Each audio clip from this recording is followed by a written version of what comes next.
Hello, Leo. Welcome to your November of 2022, where the sky is delivering you chunky money. I love that term. Chunky money, money falling out of the sky, coming to you. Some really good wealth stories are trying to emerge for a lot of Leos in the month of November. And you may be having some significant changes of things that are going on at home or in your home and within your reputation and career. So let's get started. If you are new to my channel, my name is Lori Lothian. I am a Hellenistic astrologer using ancient tools and techniques like whole sign houses and time lords to help you navigate your life by looking at the sky stories in the world and in your chart. Now, by the way, if you would like to hit my bell and subscribe, that would be great. I appreciate it so much. And I have a big thing going on right now where if you want to get into my Cosmic Moonshine weekly newsletter, you get my 30% discount code off and all my 222 remaining videos, the rest of the year for free. Each sign is 60 minutes for 12 videos. It might be good for a retrospective. I got a lot of stuff in my box. Go check it out. And then let's talk about the sky for you. First of all, it's an interesting month because planets are retrograding. Both Jupiter and Mars began to retrograde just before the month began. And then we got Neptune retrograde in Uranus. So everything here is kind of like the dawn hour where the sun is coming up and there's a glow on the horizon, but it is yet to rise into the full bloom. So know that a lot of the stuff that's promised after December 20th, after January 12th, a lot of the stuff that's happening now will kind of bear more fruit. Keep that in mind. That aside, one of the things I'm really enjoying about your sky is lucky Jupiter going into your wealth building 8th house. OMG. So once every 12 years, Jupiter is in Pisces, which is your 8th house. And he was there before. I think my dates of my memory is like March to July of 2022. Hang on while I pause the recording. Someone's knocking on the door or not. Hang on. No, no one's knocking on my door. I'm in my sister Nancy Lynn's house. Did I tell you that? Healingwithnancylynn.com. She just healed me of a sciatic nerve thing at a distance and an in-person healing to remedy something I thought would need antibiotics, and it was gone right after the healing, never came back. So get in touch with Nancy, Healing with Nancy Lynn. I'm in her house, and therefore I'm promoting all of her stuff. This is her healing room studio that I'm in. Used to be my mom's bedroom. This is where I used to live. I grew up here. I'm visiting. Okay. So back to you guys. Okay. So what I was saying is that Jupiter is God of luck, but in the 8th house, it's chunky money falling on your head. Being able to pay off your debts, getting a credit card loan, getting a really great bank loan, getting a mortgage, really a great deal, buying real estate with it, even selling real estate and getting a lot of money, or even a bequeathment. So Jupiter was here in 2021 from the beginning of the year, basically like late December through to May 10th. And he was also here way back in 2021, kind of in like May, June, and July kind of thing, maybe April, May, June, and July. So there's this last pass of Jupiter, 3 passes, and he's done. And we'll get it again for 12 years for financial blossoming, Leo, for money stories that look good on you.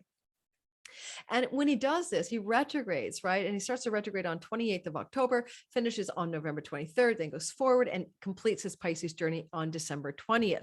Therefore, this is an extraordinarily positive time for your finances. It's a really good time for stock investments. Well, not for the world, but you be the one who picks the one winning stock in a really bad downdraft. But it's good for those investments as well. And if you had something you invested in ages ago, it could really pop on you all of a sudden after November 23rd to December 20th. It might be time to take some money off the table in that case. Also, this is good for Leo rising most especially, but your sun and moon people will get it too. If your late degrees, like if your Leo sun, moon and rising is like 25 to 29 degrees of Leo, you really feel this positive Jupiter chunky money outcome going on. Really sweet for you guys, happy for you. And at the same time this is happening, there's a huge eclipse cycle moving through the sky, has been for a while, through your 4th house of home and real estate and domestic private life and your 10th house of career. There's a huge like water down the drain about how much time you focus in your private domestic life or your home life as you expand into like a starburst of success in your career endeavors in your Taurus 10th house. So the eclipse that happened October 25th is pulling the plug or draining energy away from what you do in your private life, and even maybe suggesting it's time to buy or sell real estate or move your home. Corrupted data file there could have problems with women in the home as a result of this, or some unexpected monetary expenses regarding your home because of the October 25th eclipse. But the November eclipse is a full moon in your 10th house. Well, that's like a harvest, a reaping, a big light up there, but it is an eclipse and it's on Uranus. So sudden, with the North Node expansion, sudden full rocketing upward energies or dramatic changes in the career story. That's best I can do for you on that one. And that eclipse is November the 8th. Now, just before the eclipse, Venus will oppose Uranus from the 4th to the 10th. Sudden, unexpected, surprising news delivered about a female from a female, someone living in your home is a female, about love and money stories to do with your home, a little shock and awe there coming up for you around just before the eclipse, the 5th to the 7th of November. But then what I like about the lunar eclipse up in the 10th house for you, shining its big bright light, is that it started back in April. What were you doing April 30th, add 2 weeks in your career endeavors as a Leo rising sun or moon? Because now it's back again for a fullness. Now, the eerie thing about a full moon is that it becomes red as it goes into its eclipsion, right? It becomes eclipse. I made that word up. And that's kind of like, what can you see under a new perceptual filter called the lunar eclipse light? So you may have some big reveals, like because the pineal gland is Uranus. So this big aha moment about ideas for your career, about new directions for your career, exciting up levels and shifts in your career as a result of the November 8th eclipse. Now, I'm doing a whole deep dive. And if you're new to my channel, hit that notification bell when you subscribe, because you won't want to miss the November 1st eclipse. I'm going to dive into this eclipse for 90 minutes, including a long portion about each sign, because this is an important eclipse. It's on the midterm election and it's conjunct, the sun is conjunct Mercury Cazimi. It's a big deal.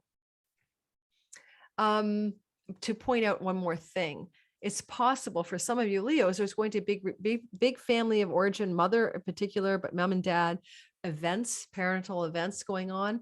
If you still have alive parents, that may be informing some of the shock and awe in the early part of November with the Venus opposition to Uranus, maybe about your family, maybe about your parents. Moving forward, I've been talking now for an hour and a half, doing my all signs November. So let me drink my tea without any grief. I don't get it when people say it's rude to drink water, tea, or nibble a tangerine. Everyone knows about my griefs, my grievance against the gnarly response I got for nibbling a tangerine when I was recovering from COVID on one of my videos. I got to give it up. Got to let it go. All right. So, and the thing I was going to say here is this. Movement direct between Mars and Jupiter. Okay, so Mars is moving direct now. I mean retrograde, and Jupiter is moving retrograde. I apologize. And the connection between those two planets is 8th house, 11th house things. And it's very possible because Mars is clearing fog and things that are confusing to you and deluding you. And he's really kind of getting the defogger on here for you around the 16th of November to the 22nd about the ways that your money story, especially your spouse's money, your savings, your investments, your credit card debt, your taxes, have been a little confusing or unsure or foggy for you. And Jupiter's there to bless that area. Well, then Mars is clearing the fog. And the fog clearing can happen through an elder sibling, the 11th house, through great gains from your career that allow you to pay off debt. You can clear some fog through a friend that's a male. You can have benefits from men in high places that help you eliminate confusion or uncertainty or stagnation and frustration even in your money house. So there's just a kind of nice vibe there, although Mars square can feel difficult at times, right? Maybe a friend is delivering harsh guidance or advice to you financially and you're not liking it, but it's there. Or an eldest sibling is doing the same.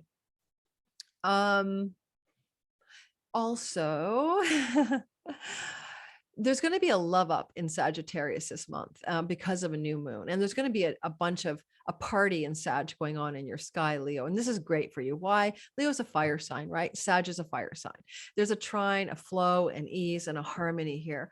And this love up is in the house of romance and children and money luck and speculation and gaming and lotteries. And this is fifth house and your children and pregnancy. Now, for all of you, having this new moon, new beginning on the 23rd of November, same day that Jupiter goes direct, yay, you, in your money house, your eighth house, could look like a real lush glow up financially and feeling very fortunate and full of gratitude for your money story.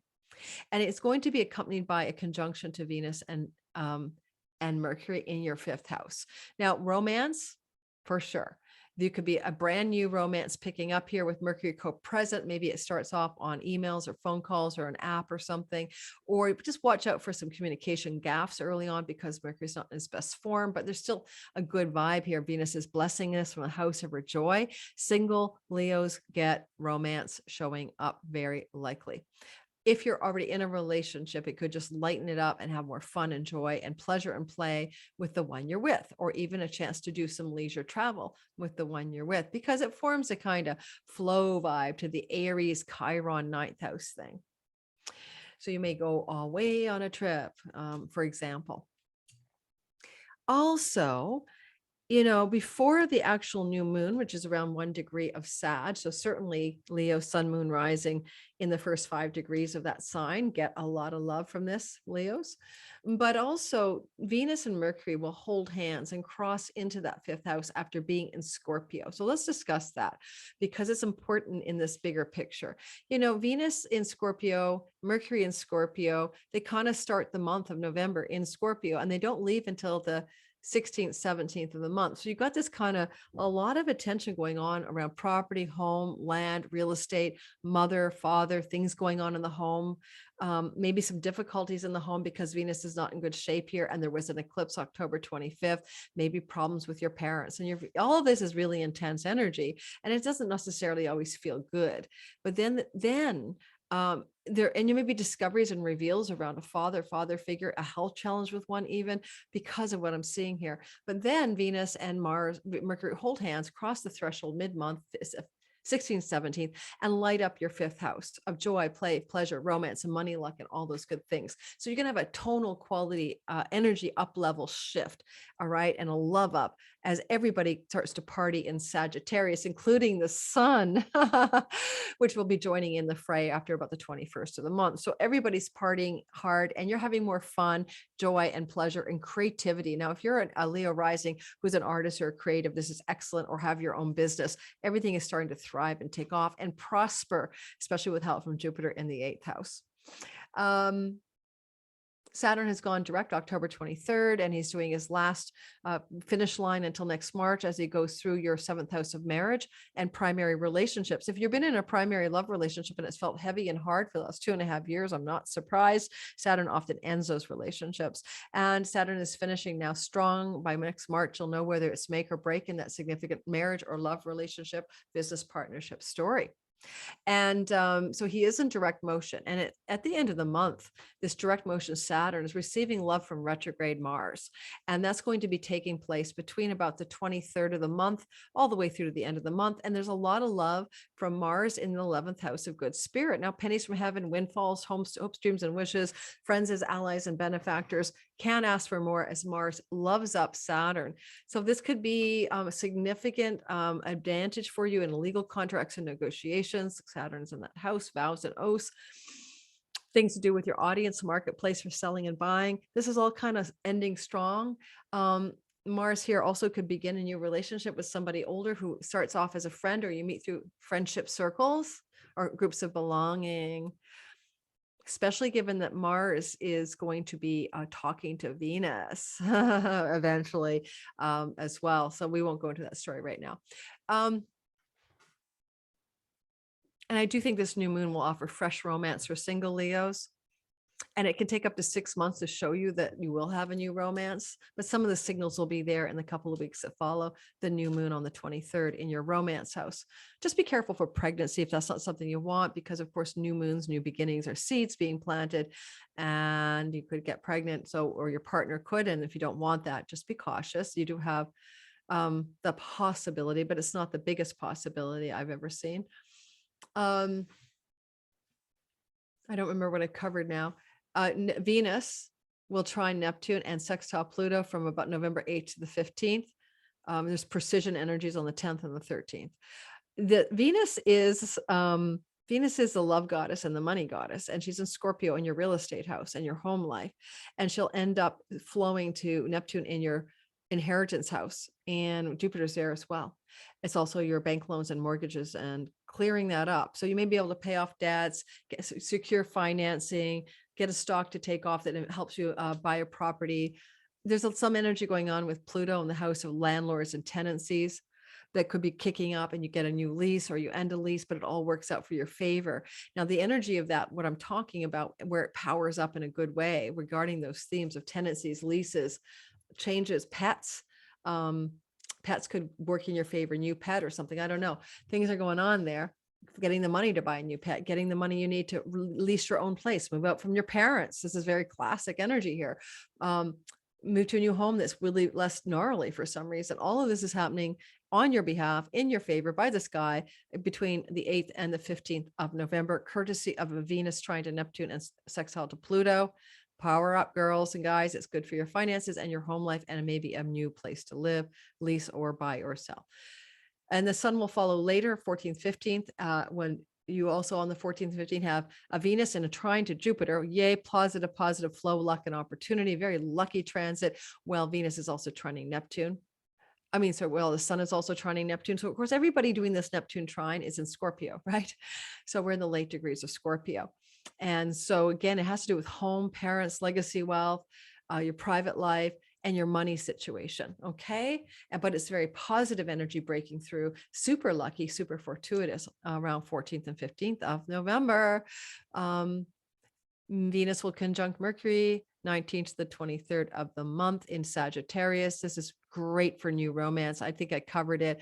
Great for money, luck as well, and great for pregnancy, but not if you don't want babies. Venus is a sperm and ovums in the fertility house. Yeah, watch out for that. Especially new moon there, all right, on the 23rd.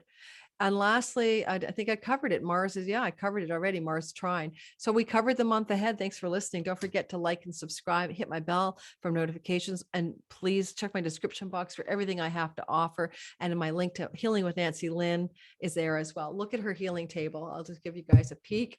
Can you see it? There's our little proxy dolly. I'm in her healing studio office, spare bedroom, visiting Northern Ontario, Canada, where I was born and raised. I'm in my mom's old bedroom. Okay, guys, thanks for listening. Don't forget. I'll see you next on the video about the eclipse, probably, and I'll probably release it November 1st. You don't want to miss that one. If you're new to my channel, you want to hit that notification bell, because otherwise you might not notice that it's posted, and it's a humdinger, and there's so much more I want to talk about than I could cover in the short video. Thanks for listening. Ciao, ciao.